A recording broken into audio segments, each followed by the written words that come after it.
So we will start things off with the front page of The Sun, Leo, for a change. Yeah, so this is Kate and Wills. We're at a hospital in Liverpool opening it. It's the only way hospitals can be open. If we did away with the royal family, I don't know how hospitals would actually... Is it a bit like a caesarean? Do they have to be sort of surgically opened? There are scissors involved. Yeah. So there is something cut, and then the hospital can operate. But yeah, so they were there, and the Princess of Wales, Kate, she told the young people there that talking therapies don't work for some people. And it's obviously a dig at Harry, because he never shuts up about his therapy that he has. He has lots of talking therapy. And talking therapy is, I mean, maybe it works for some people. I reckon it's a scam. You just got somebody, they're getting paid. So they've got an incentive to keep you coming back each week. So they're not going to cure you, but you're paying them to just make you feel good. It's funny that you mentioned that. I remember there was a famous tweet several years ago that said Twitter is great, is like therapy for people who don't want to get better. And I thought, yeah, that's funny, but also therapy is like therapy for people who don't want to get better. But therapy just goes on for years and nothing ever happens. Yeah. Well, my wife's a therapist. Yeah. And you're better. And it definitely works. No, but the problem is she's too good. She loses clients all the time. She's like, oh, now you're better. And then it's gone. It's like, I'm like, string him out. You're one of the angriest people I know. Yeah, but you didn't see me before.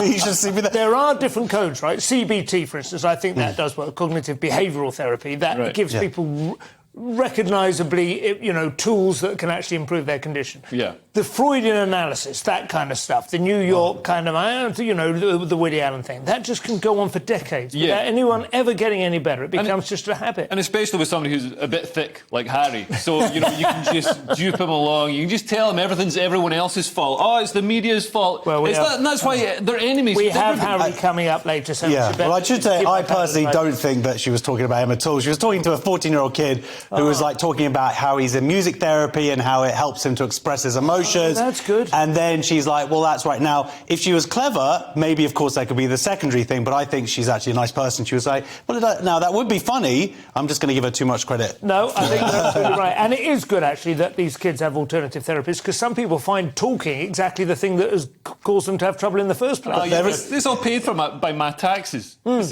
Your taxes? Yeah. Around $5 a week? But who knows what these kids have been through? But there is one line here. I just got to read this. One of the children said, I feel privileged that they came to see us for the first visit after the book has been released. It shows that nothing can stop them. That child did not say that, right? Which child knows about the book? I feel very affected. It's ridiculous. What have you got? Well, they should be in therapy if they're speaking like that, you weirdo. Have you got The Guardian there, Josh?